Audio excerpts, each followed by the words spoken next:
Okay, you guys, lucky y'all, because I am about to go full schizo mode, baby. I'm gonna go schizo on y'all's asses, and I know some of you will love it. Some of you will probably roll your eyes, but I don't know. I think it's what I'm gonna do here. Someone, Paul Oster,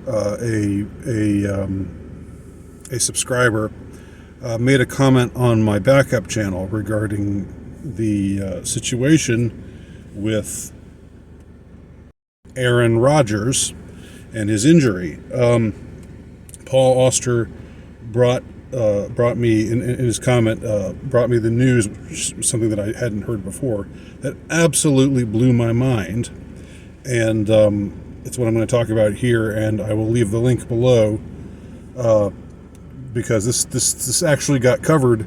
This actually got some mainstream media coverage, just because it was so wild and crazy, and it's not really something that anybody could ignore. But anyway, yesterday I recorded my video where I said, that Aaron Rodgers' freak injury on the very first series, the first time he touches a football, the first game of the year, Monday Night Football, in front of a national audience, on I think maybe the third play from scrimmage, just suddenly goes down, and he has this devastating injury. He twists his Achilles heel. What's the word for it? Ruptures his. The Achilles heel is the name Achilles, obviously. We think of the Achilles, as being Achilles was a strong man who had a fatal flaw, and the heel is the fatal flaw of somebody would otherwise be a strong and perhaps invincible man. Many an athlete has had their career ended by an injury to their Achilles heel, and on the third play from scrimmage, that's what happens to Aaron Rodgers. He goes down, and at first he gets back up. I watched the replay, because there's nothing just that you see in the replay that immediately makes you think anything has extraordinary has happened or anything really gruesome has happened. It's not like the Joe Theismann injury on Monday Night Football in 1985, where you basically see his leg snap in two. It's not like that. So Aaron Rodgers gets back up, and then you see the look on his face like, uh-oh, no, something's not right. That doesn't feel right at all. That really hurts like hell. And then he goes back down, and everybody thinks, uh-oh, and has to be helped off the field, has to be taken into the locker room, and they find out, it's an Achilles heel injury that's going to take him out for the season, and perhaps for his career, because he's on the elderly side, as pro athletes go, so it's going to be hard for him to come back from this. So this is on his very first game with a new team, the first time he's ever wearing the uniform of another team, an incredibly dramatic moment, and then to have this happen to him at that moment, it just made me, like I said yesterday, it made me wonder. But then I thought to myself, well, I don't know. Freakish things do happen, and maybe that was just what the case here. It was just something that just an unfortunate thing, an unfortunate injury that he just suffered at a highly inopportune time. But what I was informed about, and what you will find out below if you can see the corroboration for this in the mainstream media, no less. There was an account on X or Twitter called Daddy Zaslav. Now, this was a parody account, ostensibly a parody account of David Zaslav. David Zaslav is a powerful man. He's the CEO of Warner Brothers. And Warner Brothers and Pfizer have had some financial intertwining. Anyway, Daddy Zaslav tweeted at 6:01 p.m. Approximately 2 hours before the game started, and what he tweeted was, Aaron Rodgers is going to suffer an Achilles heel, a season-ending Achilles heel injury tonight. That's not verbatim, but that's the substance of what he said. 2 hours before the game. 2 hours before the game, y'all. And then the game starts on the very first series, and Aaron Rodgers goes down with an Achilles heel injury. So, here's what I'm going to do. I don't know. What do I know? I'm just some guy sitting in his car. I'm not connected to anybody powerful or important. I don't have any idea. Take what I say with a grain of salt here. But I'm going to call it. I'm going to say I believe. I'm tending toward believing that this was a hit. That powerful people called a hit on Aaron Rodgers, and the call was put out to injure him, and to injure him significantly, to injure him badly.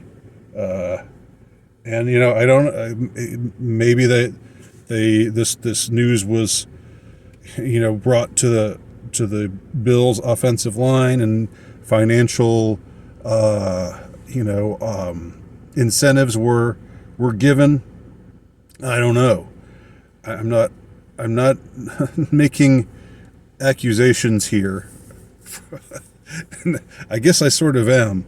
But it's just to me that it's just, I just can't say that this tweet that was put out and what happened two hours later, I just can't believe it was coincidental. I cannot believe that. I don't believe that. Okay, and that seems like the only other alternative. The only other alternative is to think it's accidental, or it's, I don't know, a time traveler, somebody from the future who knew it was going to happen, or somebody who was psychic. I don't know. Nobody was thinking. I do know that before the game, nobody was thinking, boy, I sure hope Aaron Rodgers doesn't suffer a career-ending injury to his Achilles heel. That was not on the minds of anybody, but it was on the mind of the Daddy Zaslav tweeter, the Daddy Zaslav on X/Twitter. That was what he saw fit to put down in a tweet 2 hours before the game. Now, do I know? Am I going to say I know that Daddy Zaslav is David Zaslav? I don't know. I'm not going to claim that.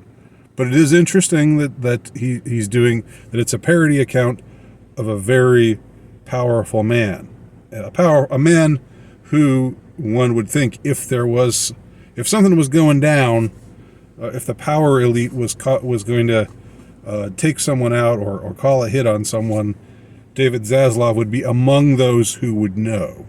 Okay. So Sherlock Holmes famously said something like, once you exclude everything else, what seems impossible becomes plausible. He said it much more succinctly and much more exquisitely than that. But the idea that they called a hit on Aaron Rodgers because, to remind y'all, I should have said this earlier for those not in the know. I know not everybody follows athletes and stuff, but I mentioned this in my video yesterday, but Aaron Rodgers 2 years ago was very conspicuously against the mandate, against the jab mandate. He was out there saying, I don't want it. I don't think it's good for me. And we're not just talking about some mid-level schlub. We're talking about one of the premier athletes of the league, one of the most conspicuous and the most famous players in the NFL. and someone who has had a storied career and who is bound for the Hall of Fame. All right, it would have been different if it had just been some mid-level linebacker somewhere who had said stuff like this. But it was Aaron Rodgers. He had a lot on the line, and to his credit, he decided to take a stand. Now, this makes me wonder about Novak Djokovic, the tennis star.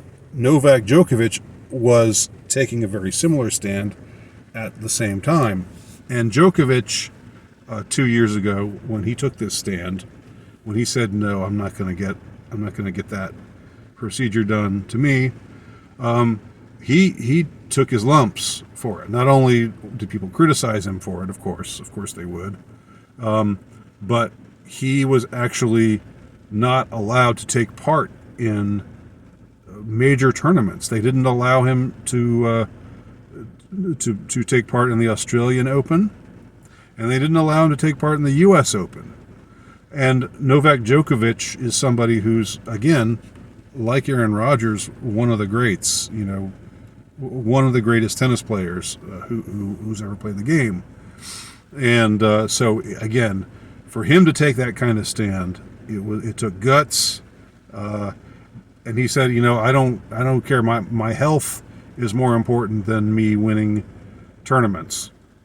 And he's somebody who, again, has something to lose, because if it had been just some mid-level guy, if it had been somebody who was ranked 150, on the circuit of tennis, professional tennis players, then that nobody would have paid it that much mind. Everybody would have shrugged and said, "Okay, well, do what you want, but nobody really cares about you because you're not the star. You're not somebody who's winning tournaments left and right." But Djokovic was, and so he had a lot to lose. And since they've allowed him to come back, he's gone on to win some more tournaments, and he most recently won the U.S. Open this year.